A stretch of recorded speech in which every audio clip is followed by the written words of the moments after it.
Muy buen domingo nos dé el Señor. Tercer domingo de Pascua de Resurrección. Iniciamos así la tercera semana con los textos maravillosos de hoy. Domingo 23 de abril, año 2023. Nos quedamos con la palabra que hoy, de una manera también majestuosa, como siempre es la palabra del Señor, y nos tiene la liturgia de hoy reservada. Del libro de los Hechos de los Apóstoles, capítulo 2, versículo 14 y versículo 22 al 33.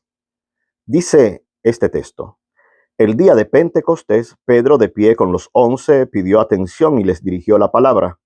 Judíos y vecinos todos de Jerusalén, escuchen mis palabras y entérense bien de lo que pasa. Escúchenme, israelitas. Les hablo de Jesús Nazareno, el hombre que Dios acreditó ante ustedes realizando por su medio los milagros, signos y prodigios que conocen.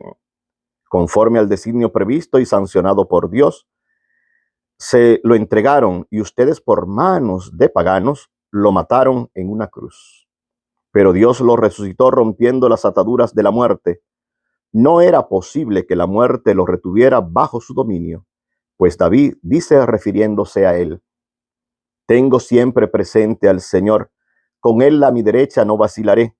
Por eso se me alegra el corazón, exulta mi lengua, y mi carne descansa esperanzada. Porque no me entregarás a la muerte, ni dejarás a tu fiel conocer la corrupción. Me has enseñado el sendero de la vida, me saciarás de gozo en tu presencia. Hermanos, permítame hablarles con franqueza. El patriarca David murió y lo enterraron, y conservamos su sepulcro hasta el día de hoy.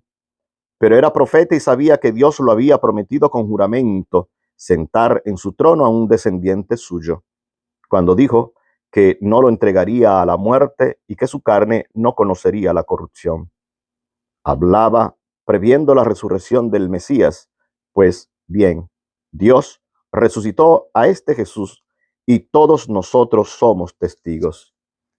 Ahora, exaltado por la diestra de Dios, ha recibido del Padre el Espíritu Santo que estaba prometido y lo ha derramado. Esto es lo que están viendo y oyendo. Palabra de Dios. Salmo 15. Señor, me enseñarás el sendero de la vida. Protégeme, Dios mío, que me refugio en ti. Yo digo al Señor, tú eres mi bien.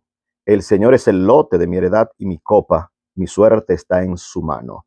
Señor, me enseñarás el sendero de la vida. Bendeciré al Señor que me aconseja, hasta de noche me instruye internamente. Tengo siempre presente al Señor, con él a mi derecha no vacilaré. Señor, me enseñarás el sendero de la vida. Por eso se me alegra el corazón, se gozan mis entrañas, y mi carne descansa serena. Porque no me entregarás a la muerte, ni dejarás a tu fiel conocer la corrupción. Señor, me enseñarás el sendero de la vida. Me enseñarás el sendero de la vida, me saciarás de gozo en tu presencia, de alegría perpetua a tu derecha. Señor, me enseñarás el sendero de la vida. De la carta primera del apóstol San Pedro, capítulo 1, los versículos 17 al 21. Dice el querido Pedro: queridos hermanos, si llaman padre al que juzga a cada uno según sus obras, sin parcialidad, tomen en serio su proceder en esta vida. Ya saben con qué les rescataron de ese proceder inútil recibido de sus padres, no con bienes efímeros, con oro o plata, sino a precio de la sangre de Cristo, el Cordero sin defecto ni mancha, previsto antes de la creación del mundo y manifestado al final de los tiempos por nuestro bien. Por Cristo ustedes creen en Dios, que lo resucitó de entre los muertos y le dio gloria. Y así han puesto en Dios su fe y su esperanza. Palabra de Dios.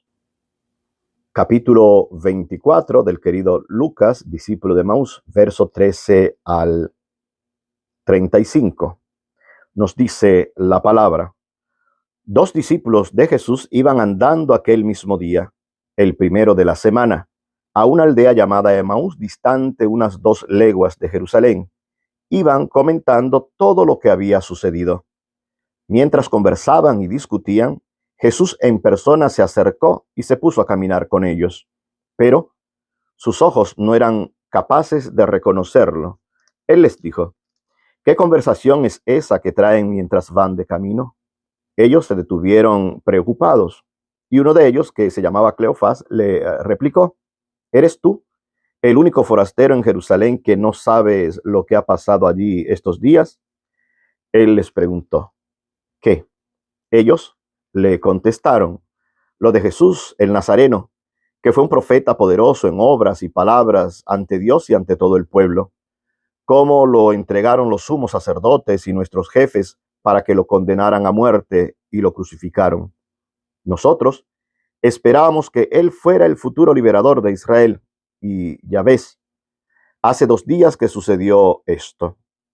Es verdad que algunas mujeres de nuestro grupo nos han sobresaltado, pues fueron muy de mañana al sepulcro, no encontraron su cuerpo e incluso vinieron diciendo que habían visto una aparición de ángeles que le habían dicho que estaba vivo.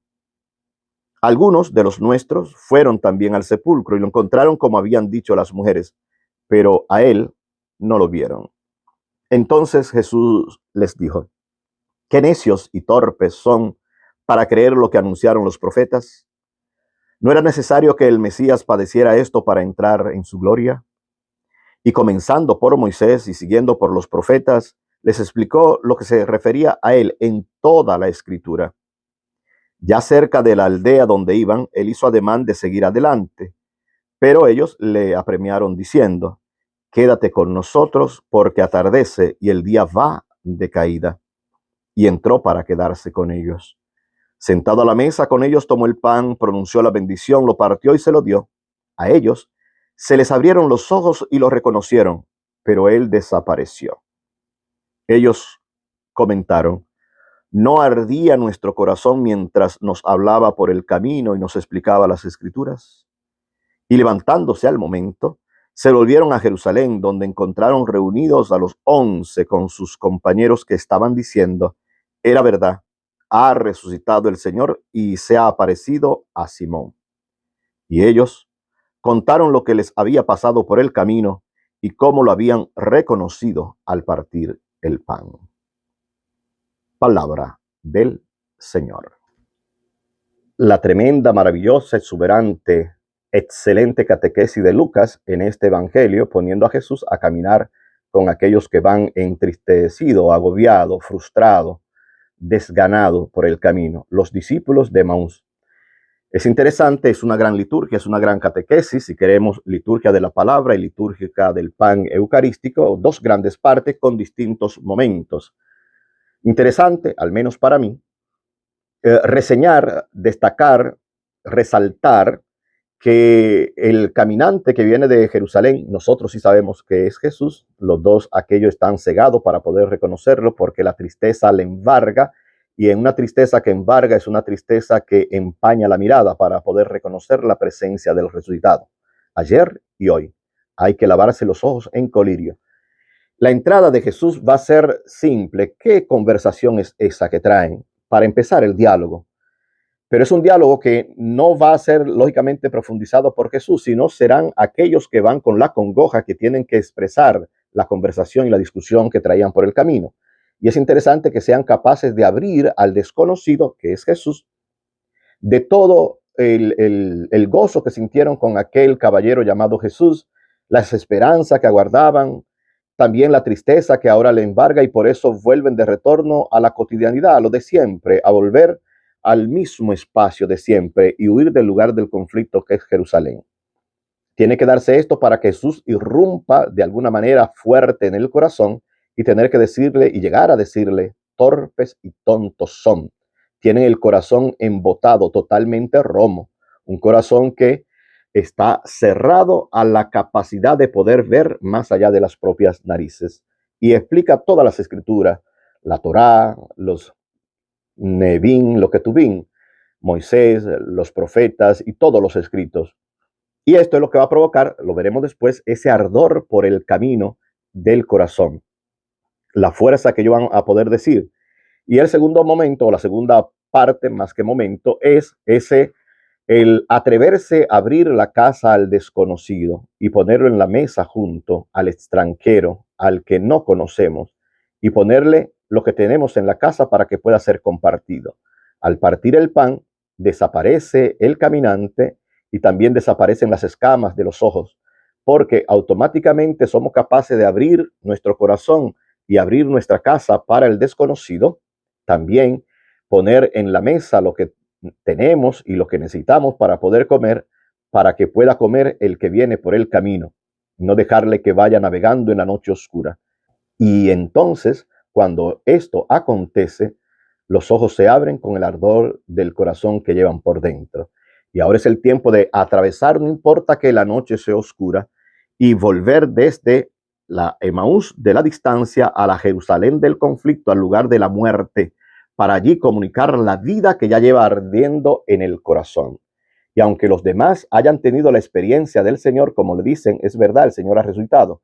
Es verdad que ha resucitado, pero esa es la experiencia de ustedes. Ahora nosotros vamos a contar cómo fue nuestra experiencia. Fue en un caminar y al partir el pan. Que nos sirvan para esta liturgia de hoy dos expresiones que encontramos en la lectura primera, en el Salmo y también en Hechos de los Apóstoles. Y es esta que nos dice el querido Pedro también en ese gran discurso, primer gran discurso, hay 5, en el capítulo 2, en el capítulo 4, en el capítulo 10, en el capítulo 13, y hay en el capítulo 13, si mal no me equivoco, también otro gran discurso del querido Pedro. Ahora Jesús ha sido exaltado por la diestra de Dios y ha recibido del Padre el Espíritu Santo que estaba prometido. Esto es lo que estamos viviendo, esto es lo que estamos oyendo. Con el Salmo, quedarnos con esta expresión que nos dice el texto de manera maravillosa también. Me enseñarás el sendero de la vida, me saciará de gozo en tu presencia. Y si hemos vivido, como nos dice el querido Pedro en su carta, si es verdad que llamamos Padre al que juzga a cada uno, entonces lo que nos toca es vivir según el proceder en esta vida. Que nuestra vida no sea discordante de lo que pronunciamos y de lo que decimos creer. Si creemos en el Padre de Jesús, nos toca vivir como Jesús, a su estilo. Hacemos un acto de fe en los corazones de Jesús y de María. Creemos que Dios no nos envía a condenar a nadie. Creemos en el poder del amor que sirve hasta la muerte. Creemos que la salvación nos llega por la cruz y la glorificación del Señor. Esta fe es el principio dinámico que penetra, orienta y da sentido a nuestra vida. Buen domingo nos dé el Señor.